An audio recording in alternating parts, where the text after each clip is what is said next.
I thank you for the opportunity to speak on this issue. I was born in 1967. I was a child of the Troubles, not necessarily directly, but very much aware of its impact on our country. I remember various and major atrocities as they occurred during my lifetime, whether it be Dublin Monaghan, Warrenpoint, Birmingham, Enniskillen and Aroma. The implications that these atrocities had on our people and our people's psychic, and the huge impact it had on many people and led them to take up arms as well. The destruction, the mayhem, the killing of innocent lives, the shattering of lives of those that were left behind. But I honestly never envisaged during those times that there would be a resolution or a solution. But thanks to the patriotism afforded to us by the likes of Hume, by the likes of his initiative with Adams, by the likes of Haughey and Reynolds and Major and Ahern and Blair and Trimble and Bruton too, amongst others, peace was eventually brokered. It was a magnificent achievement in our lifetime, a solution in the form of the Downing Street Declaration, the Good Friday Agreement, the St Andrews Agreement, the buy-in on the part of the American people and its representatives, and of Europe, and the Irish people, and the dividend that has been brokered as a result of that being seen in relation to peace. Our island's ability since to attract business, to attract tourism, and even despite the pressures that exist in relation to Brexit today, there is a willingness on the part of the island as an all-island economy to respond positively. There are provisions within the Good Friday Agreement to allow our governments to pursue the island's interest. The prospect of conventional government in time, the prospect of a border poll, the prospect of that bringing about conventional politics and conventional representation as we know it. However, one overhang remains, and it includes many of the unsolved or brushed away atrocities associated with those troubles.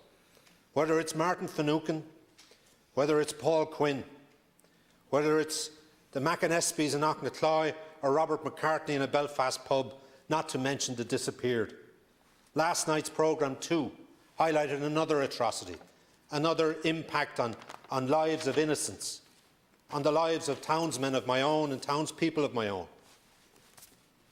The time has come, I think, despite even at this weekend when we heard the likes of Boris Johnson and Ursula von der Leyen talk about the extra mile that people needed to go to find a solution in relation to their prospects and the impact of Brexit on our economy, on the British economy, and indeed the European economy. But nobody talks about the extra yard compared to the huge miles that have been walked by many in achieving the peace that we have. But if a border poll is to be realised, if the reality of a united Ireland is to be realised by us all whom aspire to that, and we all have the same aspiration, the same appreciation and the same love for the flag as anybody else in this chamber. But it's time that the peace was augmented by a commitment in relation to a truth commission that we've heard about at various times in the recent history.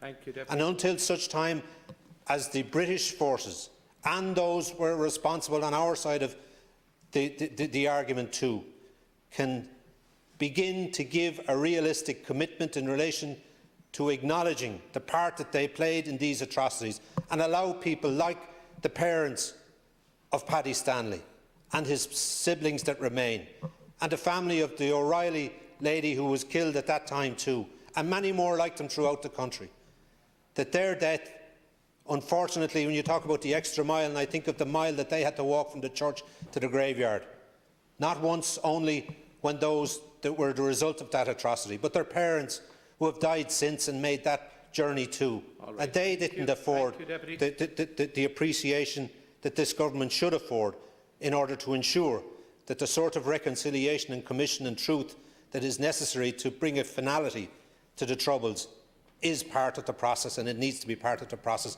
very soon, and I beg upon the government to ensure that that is the case. Thank you very much, Deputy Minister. Thanks, Dave. Thank you, Ceann Comhairle, and I thank the deputies for raising this very important and very serious matter. The bombing of Belturbet on the 28th of December in 1972 was appalling and was a callous act of violence. It claimed the lives of 2 innocent young people and injured others. The pain and anguish caused was very evident in the programme last night, as family members recalled the events that took their loved ones away. The dreadful effects of this attack last to this day. The suffering of those who have lost what was most precious to them goes on.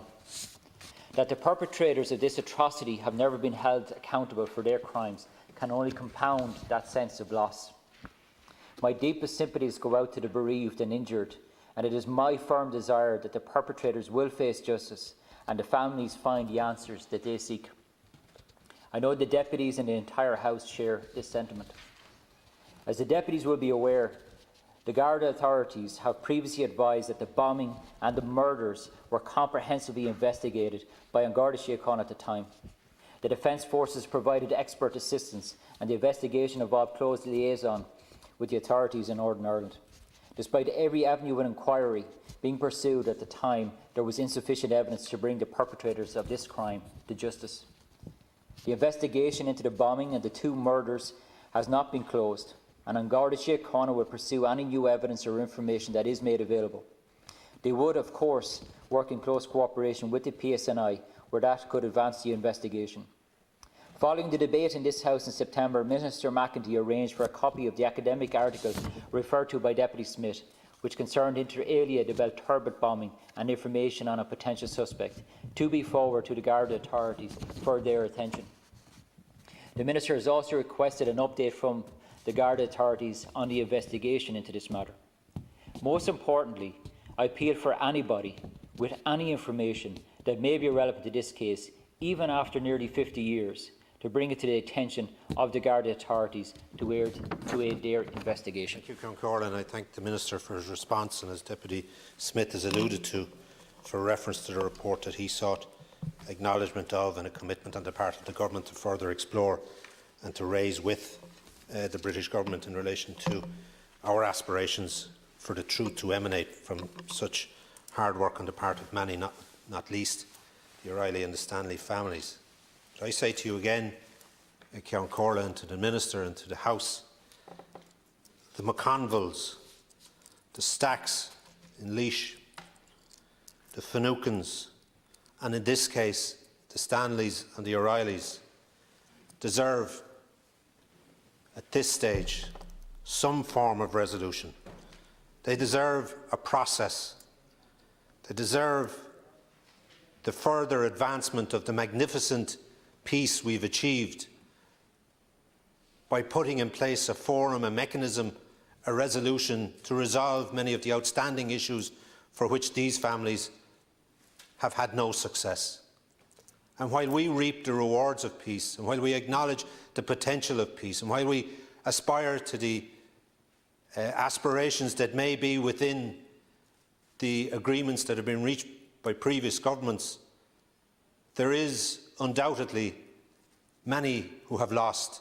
There is many whom have seen others benefit because of the mayhem and murder that was inflicted upon them, whether it be the McCabe's in Limerick or those others that I've mentioned. But there has to be a means and a method by which we have to seek to resolve the truth. There has to be a way, and I'd say this, the Irish forces, security forces and the British met shortly after that atrocity in Belturbet, and they agreed to lock away a lot of the information that was available to them until 2057. And that was in the context of the huge and immense troubles and strife that emanated at that time and beyond, but not in the knowledge of a peaceful resolution that has since materialised. And because of that, I would ask a renewed effort on the part of both governments. Minister. And again, thank Deputy Smith and Cowen for raising this important matter. And looking to how we can move forward, it is important to emphasise that the Garda criminal investigation remains open, and any new information or evidence will be thoroughly investigated, both in Ireland and in Northern Ireland, with the assistance of the PSNI.